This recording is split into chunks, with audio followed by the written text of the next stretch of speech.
زمیندار حضرات میرے پاس آفس میں آتے ہیں اور پوچھتے ہیں کہ میرا بھائی فوت ہو گیا ہے، بہن فوت ہو گئی ہے، والدہ فوت ہو گئی ہے، والد صاحب فوت ہو گئے ہیں، مطلب پوچھتے ہیں کہ وراثت کے قانون کے مطابق کتنا کتنا حصہ، کتنا کتنا رقبہ اور کن کن وارثان کو منتقل ہونا ہے، کائنڈلی وہ بتا دیں۔ تو رقبہ معلوم کرنے کے لیے پہلے حصوں کا پتہ ہونا لازمی ہے اور کن کن وارثان کو رقبہ جانا ہے وہ بھی پتہ ہونا لازمی ہے۔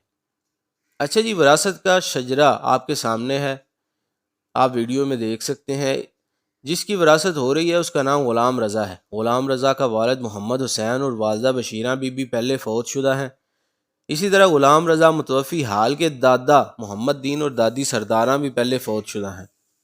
اب چونکہ غلام رضا غیر شادی شدہ ہے، اس لیے اس کا رقبہ اس کے بہن اور بھائیوں کو ٹرانسفر ہوگا۔ غلام رضا کے 4 بھائی غلام قادر، غلام محمد، علی بہادر اور غلام نبی ہیں۔ غلام رضا کی 2 بہنیں رسولہ اور نذیرہ ہیں۔ علی بہادر پہلے فوت شدہ ہے، اس لیے اس کی اولاد کے نام لکھے ہوئے ہیں، جن میں رزاق احمد، مشتاق احمد، اسد عباس، سیف اللہ 4 بھائی اور نادیہ پروین اور نازیہ پروین 2 بہنیں ہیں۔ اچھا جی، اب کان کھول کے سن لیں۔ اگر ایک بندہ غیر شادی شدہ فوت ہو جائے اور اس کے نام پر رقبہ بھی ہو تو اس کا رقبہ اس کے بہنوں اور بھائیوں میں وراثت کے اصول کے مطابق ٹرانسفر ہوگا۔ غلام رضا متوفی کے والدین پہلے فوت ہو چکے ہیں، ان کو رقبہ ٹرانسفر نہیں ہوگا، اور جو بہن اور بھائی پہلے فوت ہو چکے ہیں ان کو بھی رقبہ ٹرانسفر نہیں ہوگا۔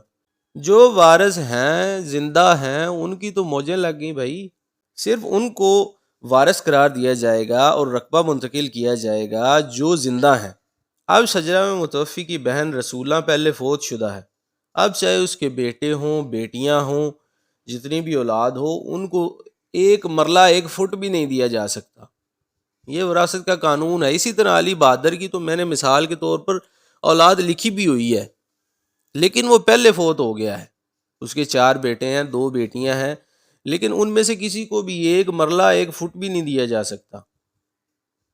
ہاں، اگر مثال کے طور پر متوفی غلام رضا کی وفات کے بعد، ٹھیک ہے، غلام رضا کی وفات کے بعد اگر علی بہادر فوت ہو جاتا تو پھر اس کو زندہ کنسیڈر کیا جانا تھا، یا بعد فوت شد لکھ کے اس کی اولاد کو رقبہ ٹرانسفر، اس کا جو حصہ بنتا ہے اس کی اولاد کو پھر وہ ٹرانسفر ہو جانا تھا اگر بعد میں فوت ہوتا۔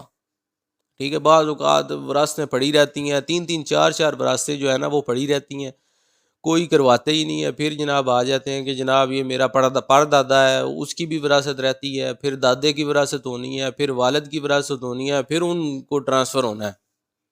ٹھیک ہے، اگر بعد میں فوت ہوتا علی بہادر تو پھر اس کی اولاد کو حصہ جانا تھا۔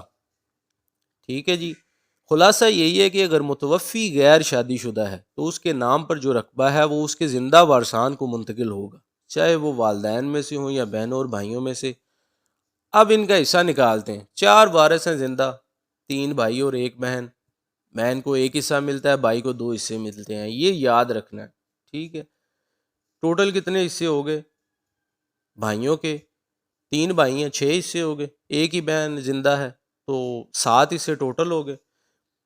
اچھا جی، اب مثال کے طور پر رقبہ جو متوفی ہے اس کے نام پر ہے 1 ایکڑ۔ 1 ایکڑ میں مرلے کتنے ہوتے ہیں؟ 160۔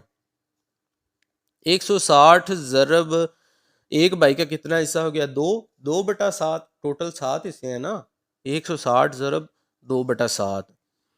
اب کیونکہ یہ ایگزیکٹ تقسیم نہیں ہو رہا ہے، اس لیے ہم نے مرلوں کو فٹوں میں تقسیم کر لینا ہے، تبدیل کر لینا ہے۔ ٹھیک ہے، 160 ضرب 272 کریں گے تو ہمارے پاس آ جائیں گے اسکوائر فٹ، آ جائیں گے 43,520 ضرب 2/7۔ جواب کیا آ گیا؟ اس کو حل کریں گے تو 12,434 اسکوائر فٹ جو 1 بھائی کا حصہ ہے وہ آ گیا ہے۔ اب اس کو ہم نے مرلوں میں تقسیم کرنا ہے تو تقسیم میں 272 کریں گے تو یہ ہمارے پاس 45 مرلے اور 194 فٹ آ جائیں گے، 45 مرلے اور 194 فٹ۔ ٹھیک ہے جی،